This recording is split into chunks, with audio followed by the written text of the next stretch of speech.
Luke Diorio, SVP of Partnerships and Strategy at AIA Contract Documents, joins the Construction Lending Podcast to unpack the standardized documents lenders commonly encounter. We examine why most executed agreements have been modified from their standard baseline and the gap that matters most to this audience. Nothing in the standard document set acknowledges the construction loan. AIA Contract Documents, you may or may not know this, dates back to the late 1800s. So in theory, we're like 140 plus years old in terms of product, which is super interesting. Our documents are often referenced in court cases and claims and things of that nature across the industry, so much so that there's actually a book called the AIA Contract Documents Legal Citator that cites all of the cases that refer to our documents. All of the compliance aspects that are included in the contract documents and the other construction documents, the lender needs to understand those things and have access to that data and information. I'd like to welcome everybody to the Construction Lending Podcast. I'm your host, Sean Ferris with Langrill, and today we have a great guest, Luke Diorio, SVP at AIA Contract Docs, formerly a part of AIA, American Institute of Architects. Yeah. Luke, welcome to the podcast, man. Yeah, thanks, Sean. Thanks for having me. I'm really looking forward to the discussion today. Now, we stumbled upon Luke just, we connect on LinkedIn and we just started talking about, I had all this curiosity about the company and thought, gosh, this could be a really great podcast to kind of talk through your guys' history and what you guys got going on and, why we see AIA, the AIA brand everywhere in construction lending. Yeah, I mean, AIA Contract Documents, Sean, you may or may not know this, dates back to like the late 1800s. So in theory, we're like 140 plus years old in terms of product, which is super interesting. Yeah. And interestingly enough, coming out of the AIA back then, the first contract was actually an owner-contractor agreement, not an owner-architect agreement. That I can't tell you why, but that's kind of the sort of impetus for how this business got started way back when, was just this idea that they created a standardized contract. So was this a bunch of just like a trade organization for architects just getting together and saying, hey, we need to standardize some stuff? It's like the wild, wild west out here. Yeah, that's pretty much exactly how it started and has kind of obviously maintained its position, is that, this notion that, hey, we needed something to start with from a contract perspective on these projects. And we wanted to sort of come together on, as an industry and think about how these things should be structured and what might be a good best practice and the like. And as you can imagine, that's evolved pretty immensely over the last 140 plus years, in terms of just the evolution of the industry itself, but just risk and all of that fun stuff as well. So what is the AIA today? What is it comprised of? Like, is it, still a bunch of member architects that, sit around, like, how can we make things better? Yeah. So, I mean, the AIA itself, the not-for-profit, is still the largest membership organization, to my knowledge, in the world for, architects and the profession of architecture. The business AIA Contract Documents, which, was spun out of the Institute. Obviously, AIA is still, an owner and active participant in our business. We are the sort of software platform that leverages the documents and the content as its foundation to deliver them to the industry. We are still, again, still heavily rooted in the AIA. We still rely on the AIA's documents committee to support, the review, the generation, the editing, and the improvements of the document over time. But as you think about sort of the business over the last decade plus, it's evolved to become, a SaaS platform where our customers come in, they, start with a project, they organize around the project, they pick which document they need, and then they run across the project lifecycle and go from there in terms of starting with an agreement and then going all the way to even the closeout, substantial completion forms and everything in between. So, it has evolved immensely from just sort of this piece of paper that you get signed to becoming, what I would consider, interestingly enough, a really, innovative risk management tool for AECO writ large in terms of how they manage, alignment on a project and the key relationships that are executing, the digging in the ground, the building of the building, the hammering of the nails, et cetera. No, that's super fascinating. Like from a construction lending perspective, we never get to hear this part of, what your guys' business is, of how the sausage gets made or why Yeah. the sausage even gets made. We just get the sausage and it's already done by the time it gets to us. Yeah. Bad analogy, but usually by the time a construction lender's involved, the contract's been drafted, most of the time it's been signed. Why do we see so, like, why did this even become popular, AIA documents? Why don't we see more, just custom documents out there?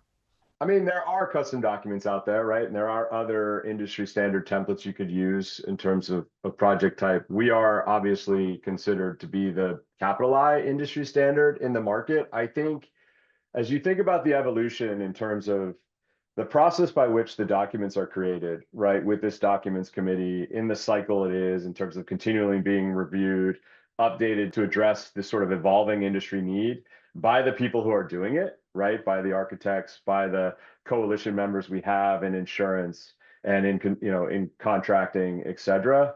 That is a key component of it. But one of the major drivers for that review and updating process is because we've been around for so long and we've been adopted by the industry at a pretty good clip.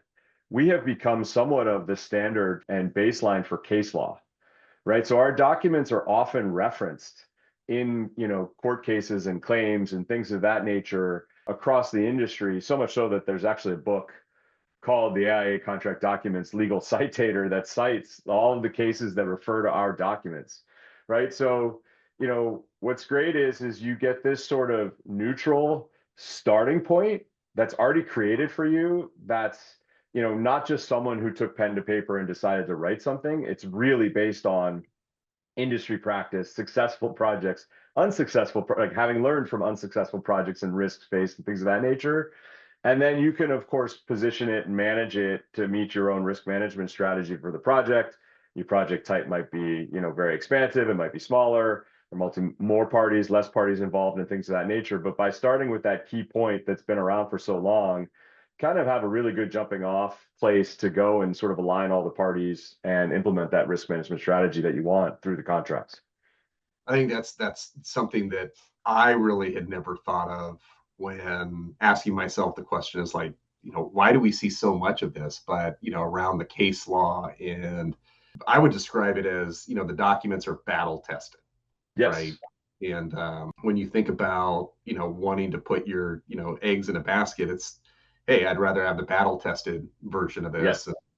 It sounds like it's just kind of been building on that. Attorneys are comfortable with it, whether you're a developer or owner or, general contractor, they're all really comfortable with that as a base foundation. And is that the best way to think about it? Is like, hey, we give you the jumping off point, and there you can go, go do your own damage. Yeah, I think that jumping off point too, to your point, John, is it's created an immense amount of trust in the industry, right? Because everybody knows where you started from, right? You know exactly the baseline template that document started from. So you can, for to use the term, you can track how things have been changed and how things have been edited and modified to meet the needs of the project, and go back to that first starting point to really understand, okay, here's where we started, here's where we ended up. This is what, this is where our risks are. This is what we managed well. This is what we didn't, et cetera. And I think if you think about then the alternative in the market, it's like, well, someone just pulled a file from somewhere that they used on another project that, then they forget to go in and make a modification. So you really don't know what that starting point was, what that starting project was, what the sort of impetus for that template was and the like, whereas ours are all neutral, right? You start with the A101, the owner contractor agreement. You start with the A201 general conditions. They are what they are out of the box, and you go, right? And that just builds an immense amount of trust because, again, you can track what has changed in people's positions and really understand how that might influence across the project lifecycle. That is pretty cool. How many different documents do you guys have? Oh, I knew you were going to ask me this, and I should have looked up the exact number. It's always evolving, but we're over 300 today. Wow. So if you think about the 300 plus, I think it's almost now probably over 320.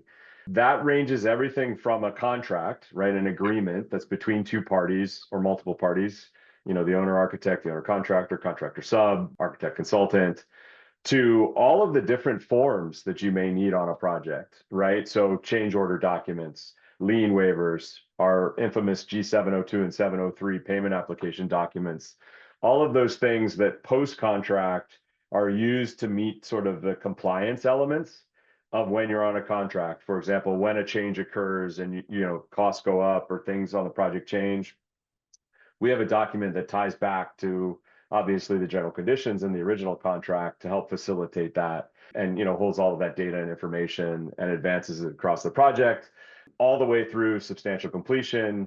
And then we even have facilities maintenance documents today where once a project is complete, but you've got to enter into a maintenance contract or things of that nature, or you're doing slight upgrades, we help facilitate that too, right? So we've sort of have the end to end and then the continuous cycle in between of projects and trying to meet needs across that full cycle there.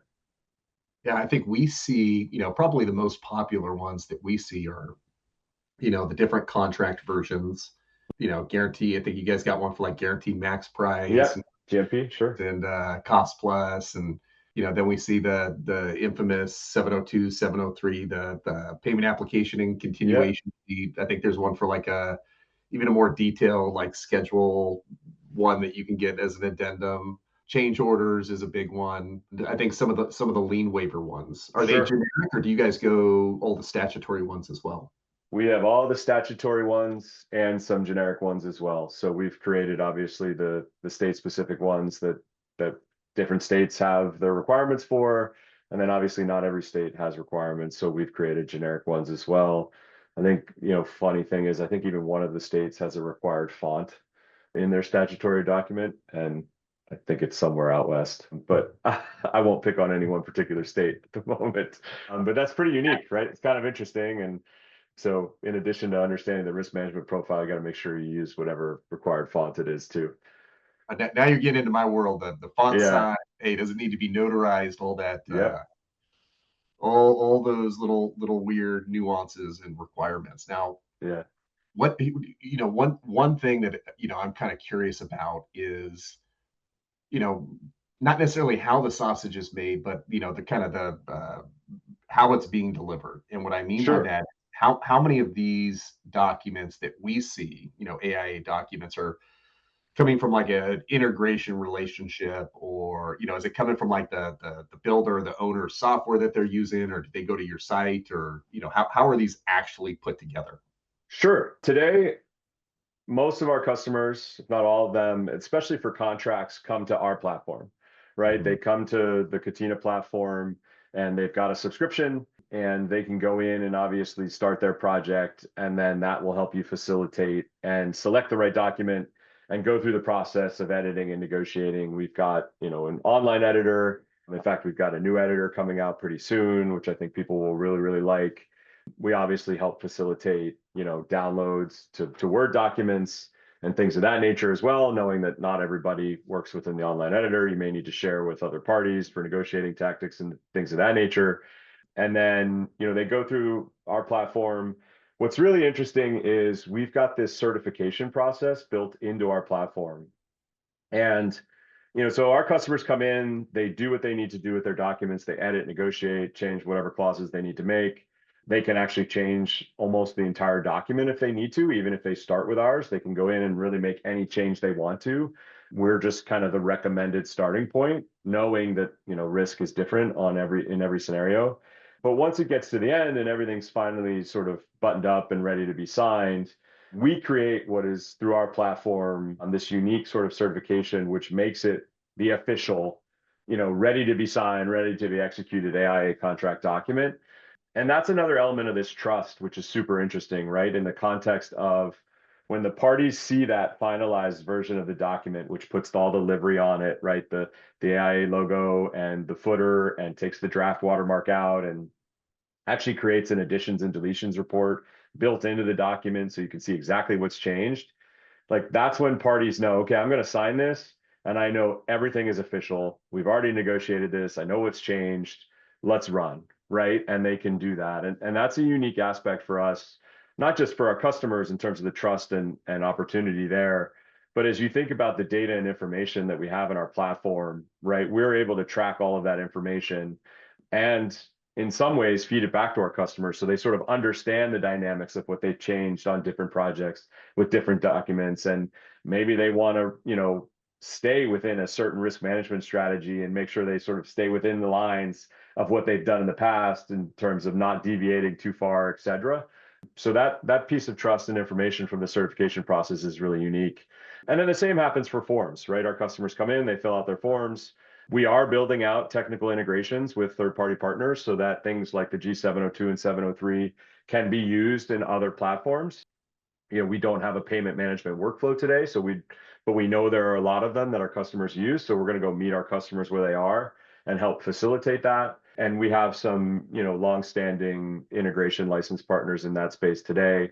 So that will be coming soon in the next couple of months, which is really exciting as well. So, soup to nuts in terms of just meeting the needs around the contract documents and the different data and information you need for things like changes. Our platform helps facilitate that, and we're going to continue to innovate to, again, meet our customers where they are, especially on those forms-based documents, which are more project-oriented in the field, et cetera.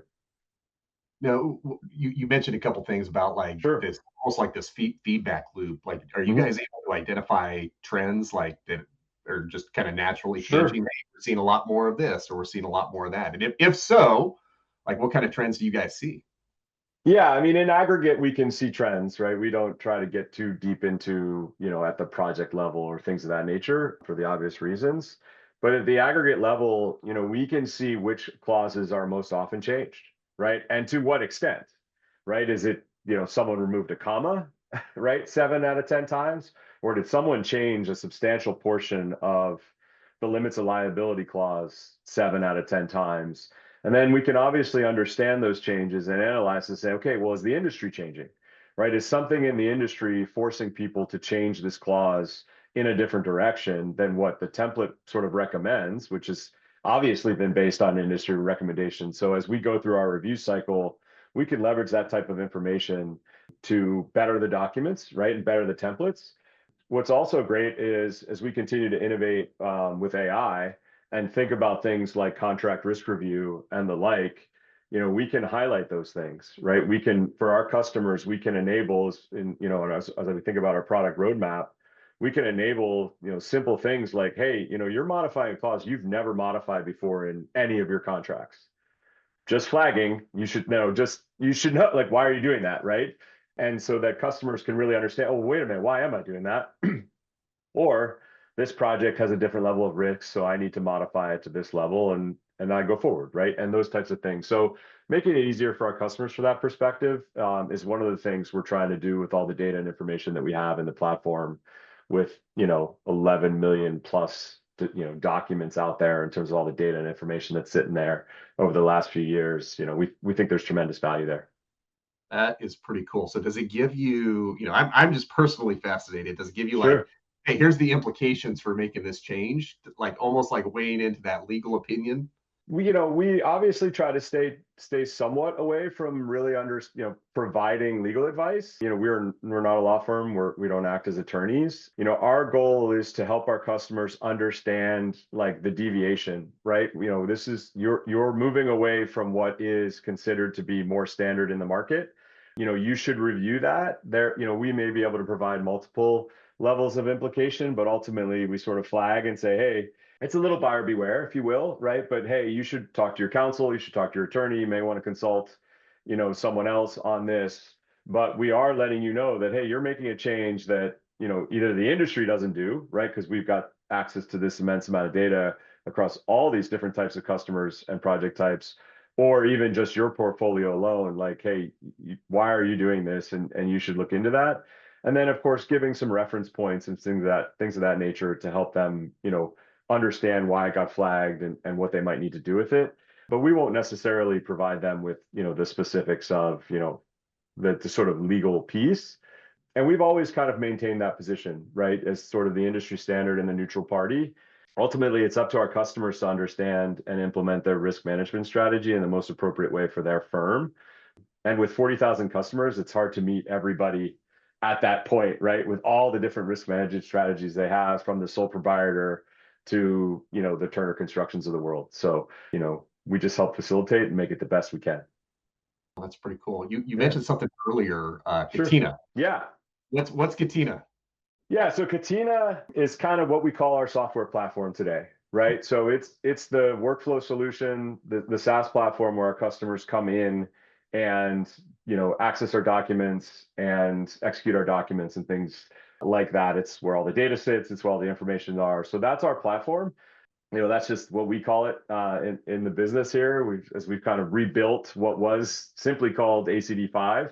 We gave it a different name. Probably could have just done ACD6 too, but it's always fun to give it something more creative. What's interesting about Katina and the name, not that this matters and not that it, is industry facing, but Katina and how we came about it is kind of like a series of connected chains. So as you think about across the project lifecycle, the contracts are sort of the connected chains that link everything together and help align the project, from beginning to end. I love it. Yeah. It's an interesting sort of background for it. We're still widely known in the industry as AIA Contract Documents. We always will be. Being 140 plus years old, it's hard to change your name. But as we think about how we innovate, that's some of the foundation for how we innovate.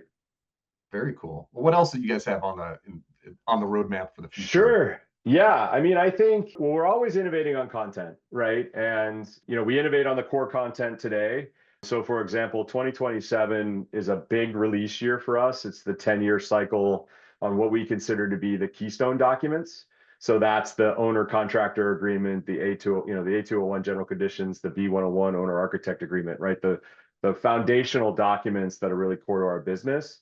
We review those every 10 years or on a 10-year cycle, I should say. Key aspect for that is obviously that you have to let the documents kind of flow through case law to really understand how they might be impacting the industry, which is, of course, you may think 10 years is a long time, especially given everything that's going on with AI and models and stuff out there. But that's a key aspect, right? You've got to have the documents litigated, if you will, to really understand how they've impacted risk on a project. And then we're always innovating some of the other documents, sometimes faster, sometimes slower, depending upon how the industry reacts to them. That's a key element. We're revising some of our design build documents. We've done some residential documents. We obviously implemented lien waivers more recently. So that's the content side, which again is just always kind of working to improve itself and help our customers from that perspective.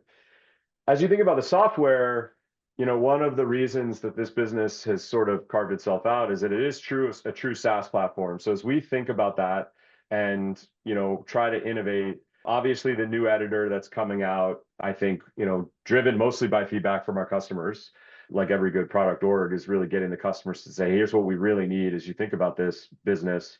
So that'll be coming out soon. We just launched what I would consider our inaugural AI product, which is an AI assistant. So we've got an AI assistant built into the platform where you can ask, questions and get access to insights and understanding things, everything from, what type of document should I potentially start with to other considerations, what have I potentially done in the past with this type of document or with this type of customer and the like. And that'll obviously continue to learn and evolve over time as we continue to build out the knowledge base, like any good AI assistant or AI chat. And then I think, we talked a little bit about integrations, which I think is a huge piece of value for our customers in terms of getting our content into the places where they're working on a day-to-day basis.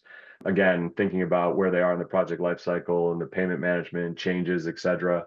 And then what's probably the most innovative to come out eventually as we continue to evolve our AI roadmap will be things like AI risk review. Being the industry standard and probably having the most robust and comprehensive data set out there to build from to really understand how you can better understand the things you're doing with your documents, to highlight the risk, to be able to review them against playbooks, and our templates, baseline templates, et cetera, will be, I think, a key element of some influence in the industry as we go forward. One of the things that's always really interesting when you talk to customers, to the point you made earlier about like other documents, is that our customers in the industry, even if they get another document, will often try to review it against ours. In some cases, a party demands that they use another piece of paper, and that's just the nature of the beast. But what our customers say is, hey, I really need to be able to review that against the A101 or against the B101 because that's my preferred starting point. And so obviously, as we innovate, we'll be helping our customers facilitate that. And like I said, with just the vast data set that we have, I think we'll have probably the most robust knowledge set out there to help influence our customers in understanding the risk as they go through the process. Yeah, no, that sounds really, the whole AI thing is Yeah, just phenomenal. I'd love to yeah, have you on the podcast just to talk about that. But yeah, as you were talking there, I'm thinking about, the image that you have behind me kind of caught my eye, and I'm thinking, sure.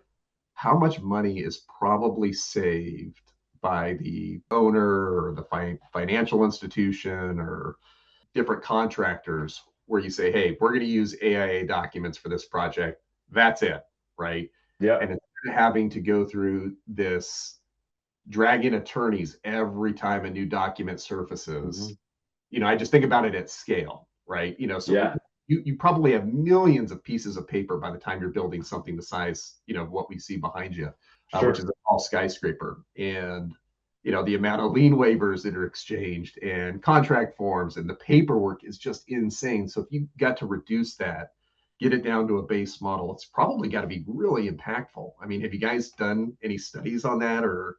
I mean, we know things like the cost of disputes on projects and obviously can quantify the time by which an attorney might take to help facilitate a contract.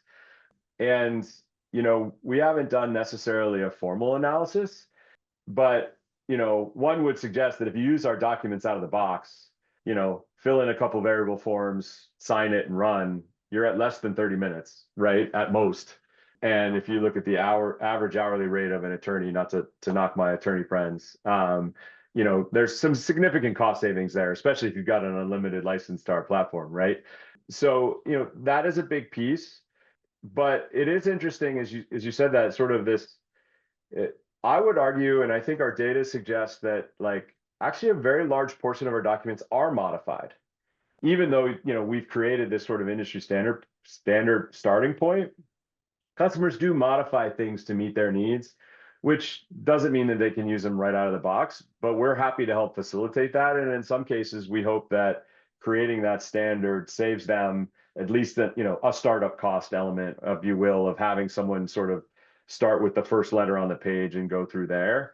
But from that perspective, but yes, I mean, there's definitely a significant amount of cost savings as you think about all of the documents from pre-design to closeout that if you had an attorney drafting each one, or had to even just basically start from scratch, even if an attorney's not doing it, the amount of time saved, which obviously time is always money, right?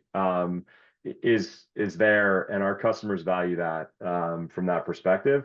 And again, we hope that we facilitate, even if an attorney is involved, we believe we facilitate a faster review, right? Because again, where you started from, and you can sort of go back to your data and understand what changes you've made in the past, our documents, and go from there. So even that aspect, when there are multiple parties involved, there's cost savings, and at the very least time savings, which again has been an influencer in terms of the use of our documents over time. We need you guys to do a construction loan agreement and just get this out of the way. So consistency on these agreements that are floating around out there. But that's I understand experiencing that pain. I understand the pain Yeah. that contractors and owners and architects must feel out there. But this has all just been absolutely fantastic, kind of giving me a grounded understanding of what you guys do and why we see you guys so much out there. It's awesome having you on the podcast here. Well, I appreciate it, and we'd be happy to meet with the lenders and see if we can help facilitate if it makes sense, right? I think ultimately you'd want your loan agreements to also tie back to the contract, and happy to have that conversation. But I think just to your point, I think a lot of the banks and folks they recognize our documents, so if we can help at least trigger a good starting point that maybe helps the process go quicker, we're happy to do that. And that red eagle and column and logo and the provenance, helps support that. So we're just happy to be part of that process.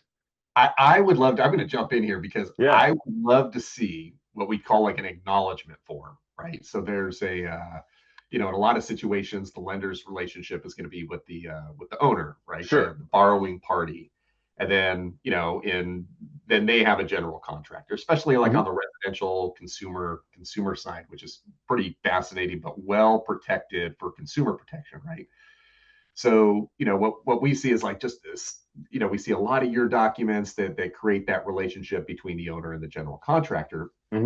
But the missing component, and I think financial institutions have a little bit, they're always weary of jumping in when it comes to the legal documents, but things may not align with or consider the loan. So there's acknowledgement to the lender's construction loan agreement. It can handle the assignments of plans and specs in the event of default. But those things, can acknowledge the draw process or the lien waiver process or the inspection process or the plan, access to the property, all those little nuances that need to be considered. But the problem is the lender calls out these things and their due diligence and needs to be able to hand these to the owner, who the owner in turn hands it to their general contractor, and they modify their original agreement, or they acknowledge that this is going to supersede that original agreement.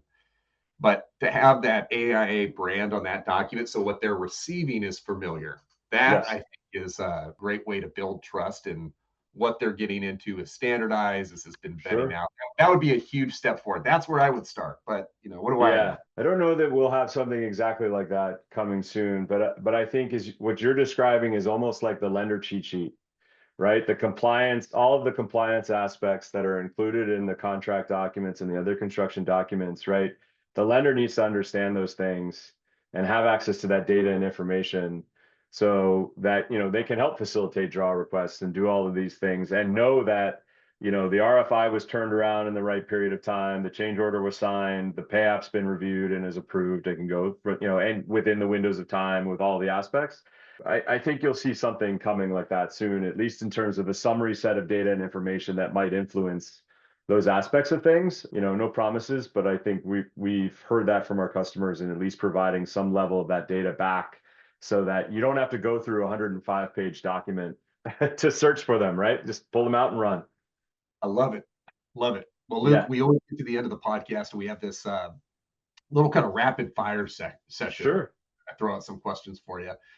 And it's just, it's fun. I really enjoy it. This is more self-serving to me, I think, than anything. But if you're ready, I'd love to fire some questions off for you. Let's go. I hope I can respond quickly. All right. Have you ever built your own home, or would you build your own home? I have built my own production home. How's that for a response? So we did build a home with a production builder. So they gave us the template and we filled it with all the pretty things. That is awesome. How did that come about?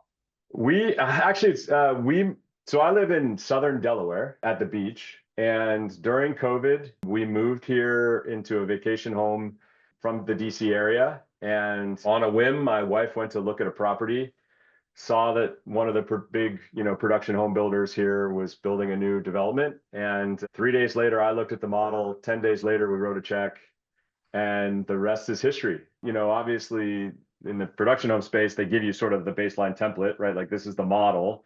So it's the footprint, the rooms and all that stuff. And then you get to sort of do the changes that you want to make within a certain set of confined rules. And we did that. It was a really fun process. We love our house, and quite frankly, haven't looked back. It's nice to be 4 miles from the ocean and, enjoy life.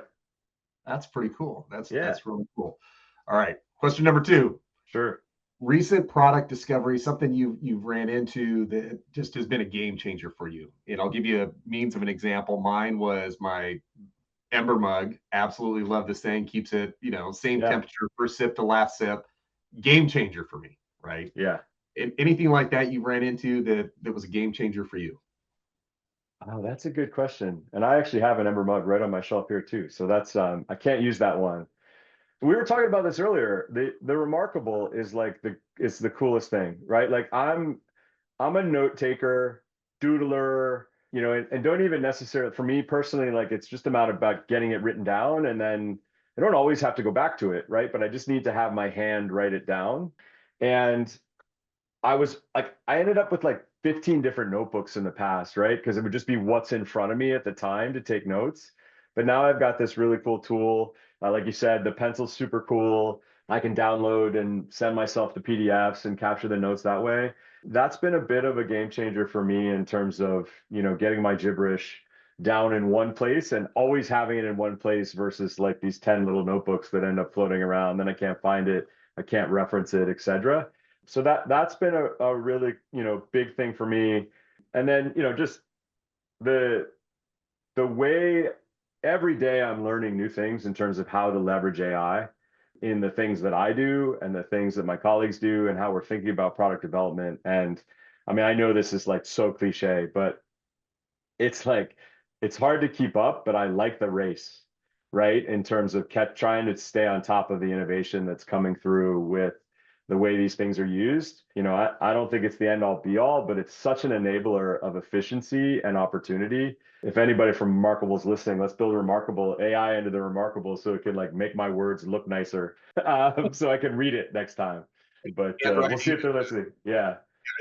Polish this note. Yeah, that'd be Yes, great. exactly. Make that A really look like an A, not a whatever squiggle I had in there kind of thing. So I love it. And I was holding up my Remarkable as you were yeah, talking. I go through so many of these notebooks and just have them sitting in drawers, just stack. I yeah, collect conferences and then just, I fill them up on a call. I think maybe 1 out of 100 times I actually go back to use them. But yep, I love being able to write things down, which brings me to my last question here. sure. Very along the similar lines. What's something that you use AI for that you couldn't live without? Oh, I mean, meeting notes, at least like on calls like this where I don't always get a chance to, write things down because I want to be active and present. That is huge for me. I mean, I know we've always had recording in the past, but the capabilities that a lot of these tools have today to really hone in on key elements and points is huge for me. This is going to sound really funny, maybe, and I don't want it to come across as if I have like an AI friend, but like I use it a lot to bounce ideas, right? To like if I've got a thought and I want to sort of understand and validate it, I leverage AI to sort of get my outline and notes out there and like say, okay, here, help me think about this in this way and how would you structure it, right? So it's like having a colleague. Again, just being very clear that this is not like I don't, this is not who I'm talking to every day, but just the opportunity for it to, create different viewpoints based on different data that you can feed it, and then I leverage that and take it on my own to kind of formulate something a little bit more concrete based on, my knowledge and who I'm talking to, and then of course, what the AI has provided me. I find that to be like a really good, maybe the best way to describe it is like a whiteboarding resource, right? In terms of just idea generation, as someone who's kind of constantly evolving strategy, thinking about corporate development, like I can't always get, otherwise I'd be sitting in meetings with my colleagues all day long doing this. And instead I can leverage that and then make my meetings with my team more productive and thoughtful, which is great. So when I leave the office, I don't talk to it anymore. I guess at the end of the day, I talk to my kids and my family, but during the day, it's a great colleague. Now, have you evolved to talking to the AI, or are you still typing? I'm still typing only because I find it to be easier for me to be a little bit more coherent in what I'm sharing. Sometimes, I just can be a little bit all over the place. And when I can write it, I can go back and say, okay, that's not what I meant, right? And can be a little bit more concise. I want to start doing voice, and I'm sure like as I'm walking the dog, I'll start doing stuff like that with my headphones on soon. But right now, I'm still a typer. Yeah, it's a weird transition.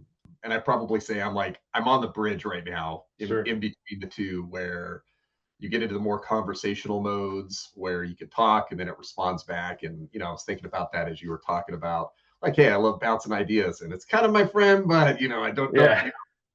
It's it's such an interesting experience, the speed and the latency which it can respond in that conversational, context of what it's saying. And what I like about the voice transition is it's faster.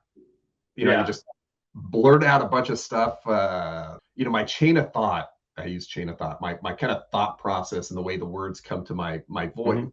my voice is a lot different than having the time in the delay it takes me to type something. You're able to kind of process it a little bit. So I know exactly what you're talking Yeah. about by doing that. But there's definitely a trend I see, and I've been I'm kind of like right there in the middle. I've got a special little microphone that it's a smaller one that I can just lean forward. I don't look like a crazy person just talking out by myself in the room. And I'll just, hey, go ahead and move the button over here to the right and make it blue. That kind of thing, rather than just having to sit there and type it out each time. I don't know. I like it, but I think you may enjoy it if you give it a try. I think I will, and I appreciate that. And I'll look up the little mic thing too, because it definitely. I know when I take calls while walking the dog, my neighbors are always looking at me funny. So it'll be interesting when I'm providing AI input, which won't even have that sort of background call context to it. Might be, I'll be a little bit more deliberate, I think, in how I share things that way. When I go on walks and I'm talking to the AI, I figured it can't be any worse than me having a work conversation while I'm out. Right? I look just as crazy. But Luke, this has been absolutely fantastic having you on the podcast. Thank you so much for being on here. Now, if people ever wanted to get in touch with you and reach out and ask you some more questions or follow up, like what's the best way for them to get a hold of you? Yeah, I mean, AIAcontracts.com is easiest. That's the website. And then LinkedIn, Luke Diorio on LinkedIn. I'm one of the only ones out there that I know of, or at least that spells it the way I do. And would love to connect with folks who just want to share insights or want to talk a little bit about what we're doing or talk about what they're doing. Bottom line is I think is the industry standard, we're here to help and want to advance risk management strategy on construction projects to make it easier, better, faster, cheaper, and the like. So excited to do that. Fantastic. Thank you so much for being on the podcast. I hope to have you back soon. Maybe we could talk some more about AI. That would be great, Sean. I really appreciate it. This was awesome. Thanks, Luke. Have a great day. You too. This podcast is intended for educational and informational purposes only and does not replace independent professional judgment. Land Gorilla Inc. makes no representations, warranties, or promises for and disclaims any express or implied warranties related to content. Before acting on any information, you should consider the appropriateness of the information as it pertains to your unique business needs.